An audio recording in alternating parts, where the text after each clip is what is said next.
सारखी असली तरी अर्थ वेगळा आहे. संत सहज बोलतात. सहज बोलणे नेवाशाला खांबाला टेकून माझे ज्ञानोबाराय सहज बोलले. ऐका, रिकामे तोंड करू गेले बळबळ, गीता ऐसे बोल आतुडले.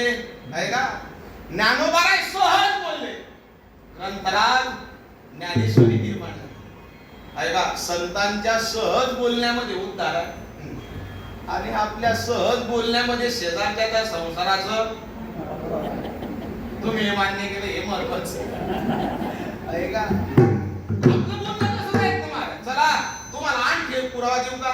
श्रीमद भागवताचं महात्म्य उघडा. ज्या वेळेला भक्तीची आणि नारदांची भेट झाली ना, त्या वेळेला त्या भक्तीने नारदांना हात जोडून विनंती केली, महाराज जरा क्षणभर थांबा. क्षणम तिष्ठ. कशा करता. बहुधा तव वाक्येन दुःख शांती भविष्यती. महाराज तुमच्या मुखातून निघालेले वाक्य माझ्या जीवनातील दुःखाचा नाश करणारे. म्हणून संतांचं बोलणं सहज जरी असलं तरी हिताचं आहे. ऐका, म्हणून सहज शब्दा करता संत चरण गज लागता ही सहज क्रिया आहे ना महाराज. सहज बोलले तर कल्याण झालं. सहज क्रियेतून मोक्ष आहे, उद्धार आहे. पूर्वीच्या काळी काही साधू महात्मे चतुर्मास व्यतीत करण्याकरता जायचे. आपलं ही स्थान फार पवित्र आहे. इथं आल्यानंतर मंदिरामध्ये प्रवेश करता बरोबर जे सकारात्मक तरंग आहेत ना ते जाणवतात. ऐका, इथं आल्यानंतर मन प्रसन्न होतं. समजावं एखाद्या महात्म्याची तर साधना आजही चालली. बघा, ज्या वेळेला आपण एखाद्या मंदिरामध्ये प्रवेश करतो ना, तिथं देवाचं अस्तित्व, संतांचं अस्तित्व आहे की नाही हे तपासण्याचे काही लक्षणं सांगितले. एखाद्या मंदिराच्या संतांच्या किंवा आणि देवाच्या का बाहेर जाता बरोबर मन जर प्रसन्न होत असेल, सात्विक वृत्ती जर जागृत होत असेल, समजावं तिथं संतांचं आणि देवाचं वास्तव्य. त्यानुसार एक तपस्वी चातुर्मास व्यतीत करण्याकरता एका गावाच्या ठिकाणी आला आणि 1-1.5 किलोमीटर अंतरावर डोंगराच्या ठिकाणी तो पर्णकुटी झोपडी बांधून राहू लागला. आणि गावामध्ये त्या साधूची चर्चा सुरू झाली. अरे साधू तपस्वी आहे म्हणे. साधू जे बोलतो ते खरं होतं आणि साधूला जर प्रश्न विचारले ना, साधू त्या प्रश्नावर तोडगे सांगतो, उत्तर देतो. आणि जे संसाराच्या तापाने तापलेले जीवात्मा आहेत ना, त्यांचा तो ताप निघून जातो. बरोबर. हे चर्चा गावामध्ये सुरू झाली आणि एक गृहस्थ आपल्या संसारातले दुःख, त्या दुःखाचे काही जे प्रश्न होते ते विचारण्याकरता साधू महात्म्याकडे निघाला. आणि एक यादीच बनवली. 12-13 प्रश्न होते. लिस्टच बनवली.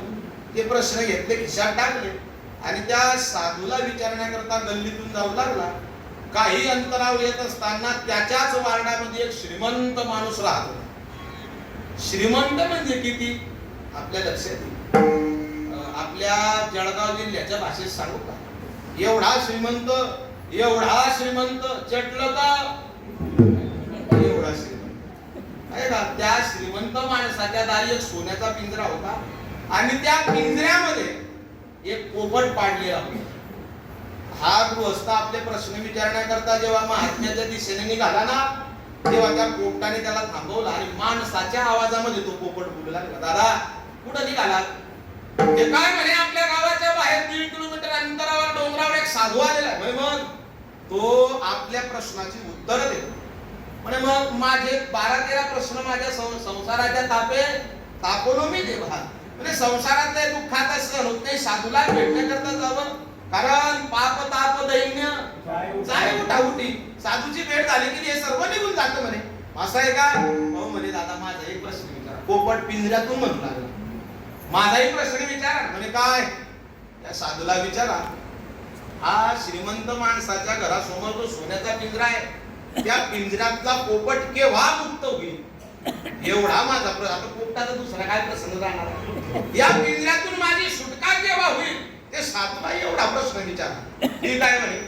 निघाला तो गृहस्थ. साधू महात्मा पद्मासनामध्ये डोळे लावून समाधीस्थ बसलेले होते. आता त्या साधूला चाहूल आली, कोणीतरी प्रश्न विचारण्याकरता आले. त्या गृहस्थाने विचार केला, आपले 12-13 प्रश्न आहे, आपले प्रश्न जरा बाजूला ठेवू आणि पोपटाचा एकच प्रश्न आहे ना, एका प्रश्नाचं उत्तर मिळाले की आपण आपले विचार नाही करता मोकळे.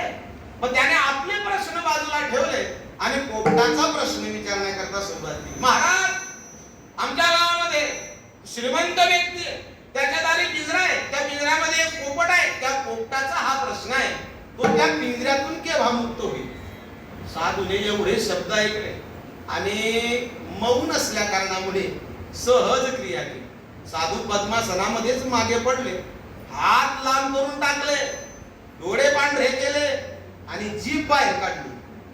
प्रश्न विचारणारा घाबरला ना, एवढा म्हणे आणि तीव्र स्ट्रोक आला म्हणे साधूला.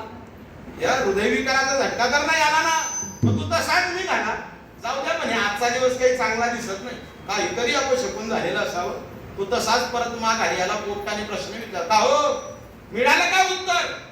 काय तुझ्या प्रश्नामध्ये ताकद आहे म्हणे. होता काय झालं? अरे मी तुझा प्रश्न विचारला म्हणे. मग साधूने अशी क्रिया केली, सहज क्रियेतून उद्धार आहे. काय क्रिया केली? ते मागे पडले म्हणे, हात लांब करून टाकले, डोळे बांधले गेले आणि जीभ बाहेर काढली. असं आहे का? अहो म्हणे, दादा माझ्या प्रश्नाचं उत्तर मिळालं. पोपटाने ती क्रिया केली. त्या पोपटाने आपले पंख बाजूला टाकून दिले, डोळे पांढरे केले आणि चोचीच्या बाहेर जीभ टाकली. तो मालक दाना पाणी घेण्याकरता आला. पाहतो तर काय, अरे पोपटाची हालचाल थांबली म्हणे, पंख टाकून दिलेले, डोळे पांढरे केलेले आणि जीभ बाहेर आलेली. याचा अर्थ हा. आणि जो गेला त्याला जास्त वेळ ठेवत नाही. काढा म्हणे बाहेर, जास्त वेळ ठेवतच नाही ना त्याला. मग त्या मालकाने त्या पोपटाला घेतलं आणि उकरड्यावर टाकू लागला. तितक्यात पोपटाने आकाशामध्ये भरारी घेतली. माझं उदाहरण संपलं. साधूच्या सहज बोलण्यातून उद्धार आहे, साधूच्या सहज क्रियेतून उद्धार आहे. त्याप्रमाणे संत चरण रज लागता सहज काय होतं म्हणे महाराज, वासनेचे बीज चढून जाय.